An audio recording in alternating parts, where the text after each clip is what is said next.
वल्लाह वल्लाह वल्लाह।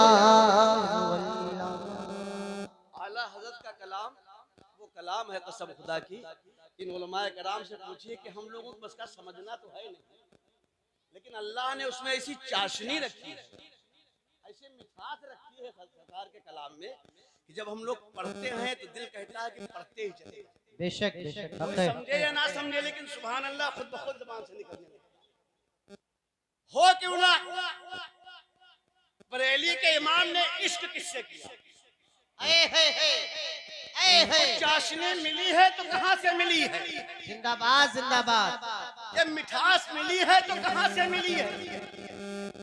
बरेली के इमाम को जो जायका मिला है, बरेली के इमाम को जो मिठास मिली है, बरेली के इमाम के सीने में जो इश्क के जलवे चमक रहे हैं, वो कहीं और से नहीं, वो मदीने वाले आका की चौखट से मिले हैं, वो गौसे आजम की चौखट से मिले हैं। क्योंकि मेरे इमाम ने बहुत पहले कहा था, गौसे आजम की बारगाह में यह अरीजा पेश किया था और कहा था कि या गौसे आजम, मेरी गर्दन में भी है दूर हस जो इस निशानी के जो सग हैं नहीं मारे जाते, मेरी गर्दन में भी है दूर का डोरा तेरा, और तुझसे सग या गौसे आजम, तुझसे सग और सग से है मुझको निस्बत, मेरी गर्दन में भी है दूर का डोरा तेरा।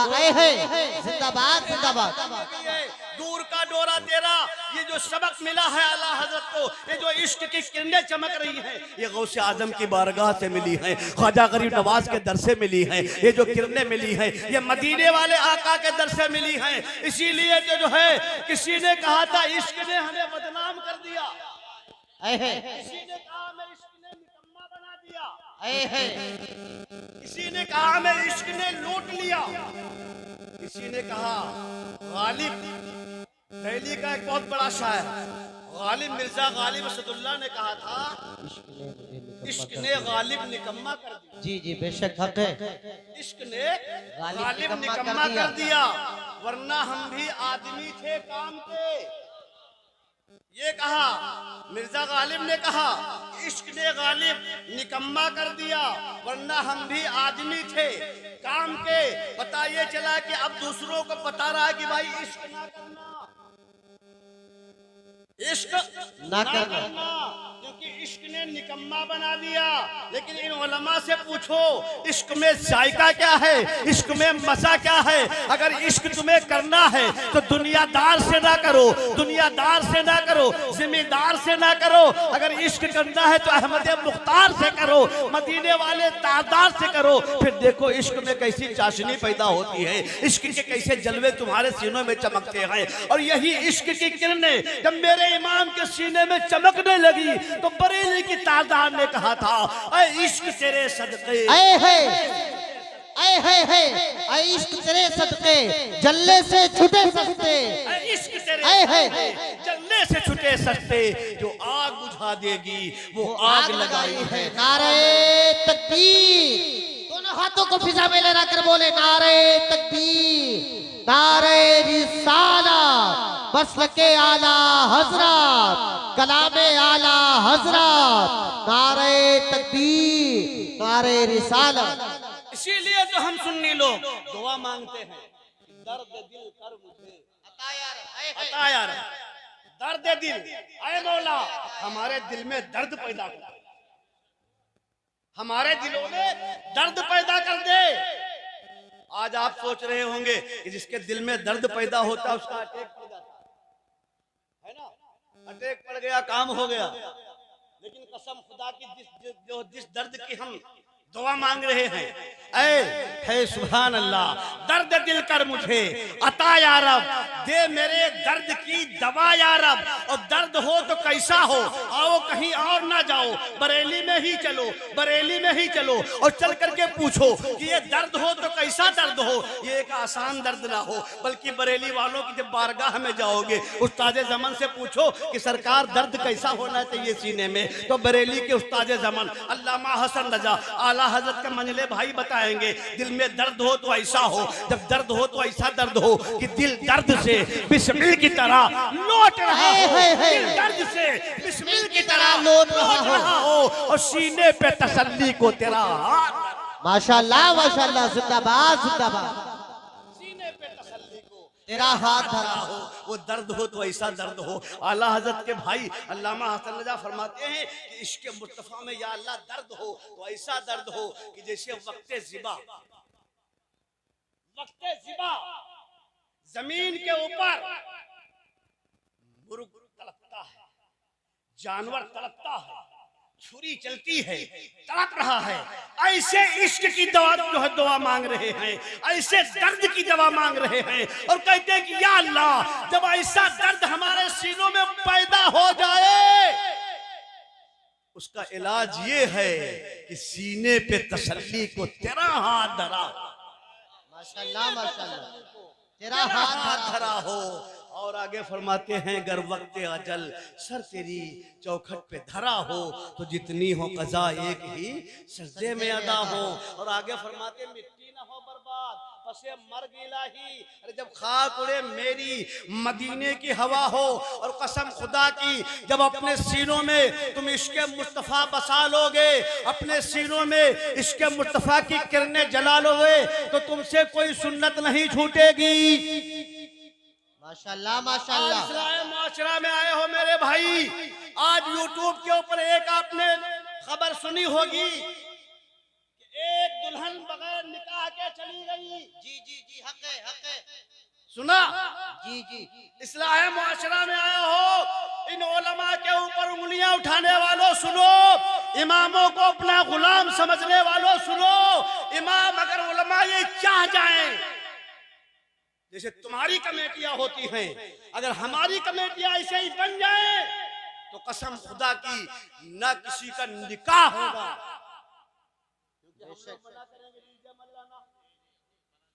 ये उलमा मना करते हैं कि डीजे मत लाना, नाच नौटंकी शादियों में मत लाना। अरे मेरी कौम के सुन्नी मुसलमान भाइयों गौर करो, आज एक लड़की जो है बगैर निकाह के गई क्योंकि उलमा ने मना किया था, घर वाले ना माने, नाच नौटंकी डीजे लेकर के आए, पूरे इलाके क्षेत्र के उलमा ने निकाह नहीं पढ़ाया।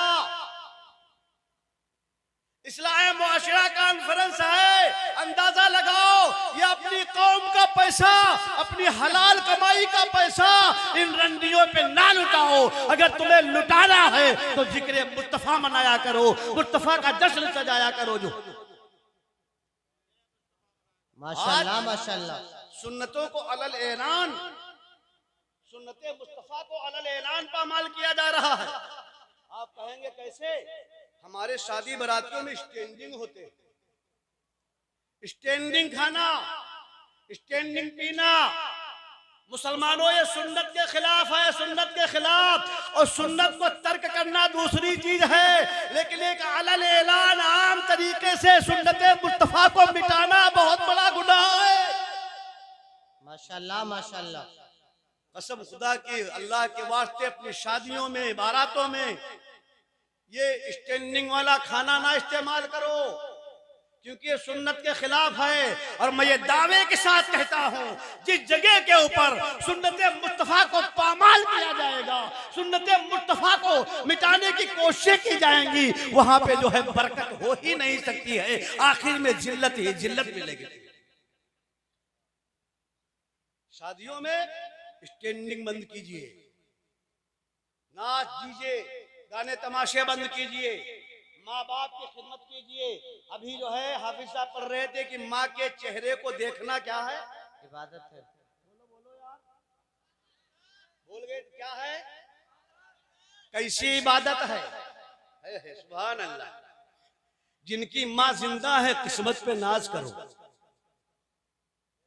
अपने किस्मत पे फख्र करो, नाज करो। आज उलमा से पूछो तो ये बताएंगे कि माँ की जियारत करना कैसी इबादत है। सुनो,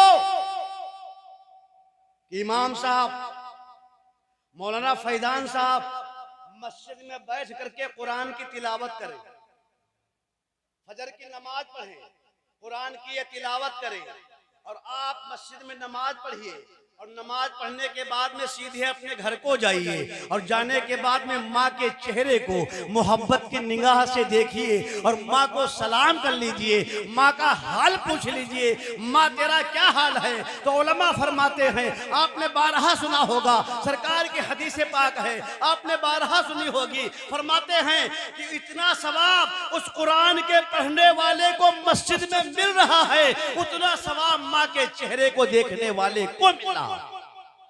जिंदाबाद जिंदाबाद। लेकिन अफसोस, एक तन्हा माँ ने, नाजिम साहब जी, एक तन्हा माँ ने 5-5, 7-7 बच्चों की परवरिश कर ली। 5-5, 7-7 बच्चों को तन्हा माँ ने अपने हाथ से लुकमे खिलाए। छोटा ना खाए तो माँ तड़पे, मंझला ना खाए तो माँ तड़पे, बड़ा ना खाए तो माँ तड़पे। किसी ने नहीं खाया, सीने में दर्द हो रहा है माँ के। बेशक बेशक। लेकिन हाय रे मेरी कौम, यही 5 जब नौजवान हुए, यही 7 जब नौजवान हुए, जिस तन्हा माँ ने 7 बच्चों को खाना खिलाया था, किसी को भूखा नहीं सोने दिया था, आज जो है जब 7 बच्चे नौजवान हो गए तो ये 7 मिल करके एक बूढ़ी माँ को खाना नहीं दे पाए। अल्लाह अल्लाह अल्लाह। अगर बात किसी को कड़वी लगे तो माफ करना हक है, हक। 7 मिल करके एक माँ को खाना नहीं दे पाए। बारियां लग रही है, बारियां। 1 महीने बड़े के यहाँ खाएगी, 1 महीने छोटे के यहाँ खाएगी। अल्लाह। अरे कसम खुदा की, तूने कभी गौर किया होता ये वही माँ है जिस माँ ने तेरे पेशाब किए हुए बिस्तर के ऊपर रातें गुजारी थी।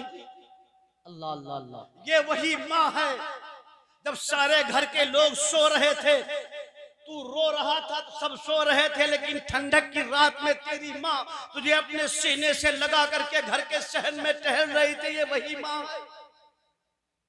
आज इस माँ को बुढ़ापे में तू दर दर की ठोकरें खाने के लिए मजबूर कर रहा। अल्लाह अल्लाह अल्लाह। माँ की बारी लग रही है, बाप और माँ का बंटवारा हो रहा है। मुसलमानों गौर करो, फिर हम कहते हैं कि हमारे घरों में बरकतें नहीं होती। अल्लाह कसम खुदा की, जिसके माँ बाप नाराज हो और वो दुनिया से चला जाए और माँ बाप उसे माफ ना करें तो उसे कोई माफ करने वाला नहीं। अपने माँ बाप को राजी करो। माँ एक ऐसी वाही शख्सियत है, माँ एक ऐसी जात है कि जिसके कदमों के नीचे जन्नत है, कदमों के नीचे जन्नत है। माँ एक ऐसी है जिसके कदमों के नीचे जन्नत है। बाप जन्नत का दरवाजा है। ये नेमत और कहीं नहीं मिल सकती। दौलत तो मिल सकती है, शोहरत तो मिल सकती है, पैसा तो मिल सकता है, सरवत तो मिल सकती है, हुकूमत तो मिल सकती है, लेकिन माँ के कदमों की जैसी जन्नत नहीं मिल सकती। बेशक हक है। मेरे भाइयों, माँ की कदर करो। माँ के कदमों के नीचे जन्नत है और बाप जन्नत का दरवाजा है। कभी कभार माँ को 2-4-10 रुपये दे के देखो, है ना, 10, 20, 50 रुपया दे के देखो माँ को। जब आप माँ को देंगे तो माँ तुम्हारे ही बच्चों को बुला करके उन्हीं में तकसीम कर देती है। बेशक हक है, हक है। बांट देती है, तुम्हारे बच्चों में बांट देती तुम्हारा दिया हुआ पैसा। लेकिन हमारा हाल तो ये है कि हम बाजार गए, चौराहे पे गए, काले जाम खरीद के लाए, माँ ने अगर कहीं धोखे से पूछ लिया बेटे क्या है, तो हम डांट के कहते तुमसे क्या मतलब, तुमसे क्या मतलब। हम कहीं गए हो और उन्हें बगल में छुपा के इस तरीके से और चुपके से ले जाता है, कमरे में रख देता है। मोहतरमा गई कह रहा है काले जाम ले, हाँ काले जाम लाया, खा लेना रात में। कसम खुदा की मेरे भाई, अगर उसी में से एक उठा करके तूने अपनी माँ को दे दिया होता तो तेरी माँ का दिल बाग बाग हो जाता। बहरहाल मेरे भाई, अभी उलमाए कराम तशरीफ फरमा है और हजरत भी तशरीफ ला चुके हैं। इंशाअल्लाह ताला अब उनका खिताब भी होगा और बेहतरीन अंदाज में आप हजरात नाते मुस्तफ़ा सल्लल्लाहु ताला अलैहि वसल्लम भी समाअत फरमाएंगे। तो अल मुख्तसर ये कि अपनी माँ की कदर करो। अगर माँ जिंदा नहीं है तो कब्रिस्तान कम से कम जा करके माँ की कब्र के ऊपर फातिहा पढ़ा करो। जब जाते हो कब्रिस्तान तुम्हारी माँ की रूह खुश होती है, अहले कब्रिस्तान खुश होते हैं। कब्रिस्तान जाकर के माँ की कब्र पे फातिहा पढ़ा करो, दुआएं मांगा करो। कसम खुदा की माँ की रूह जब खुश हो जाएगी तुमसे तो तुम्हारी दुनिया भी आबाद हो जाएगी और आखिरत भी आबाद हो जाएगी। अल्लाह तबारक व तआला की बारगाह में दुआ है, अल्लाह अपने हबीब के सदक़े में हम सबका खात्मा ईमान पर नसीब फरमाए। और मेरे बोलने में जो गलतियाँ हुई हो मौला हम तौबा करते हैं, मौला हमें माफ़ फरमाए। अल्लाहुम्मा अस्तग़फिरुल्लाह रब्बी मिन कुल्लि ज़ंबि व अतूबु इलैह। अस्सलामु अलैकुम व रहमतुल्लाहि तआला व बरकातुहू।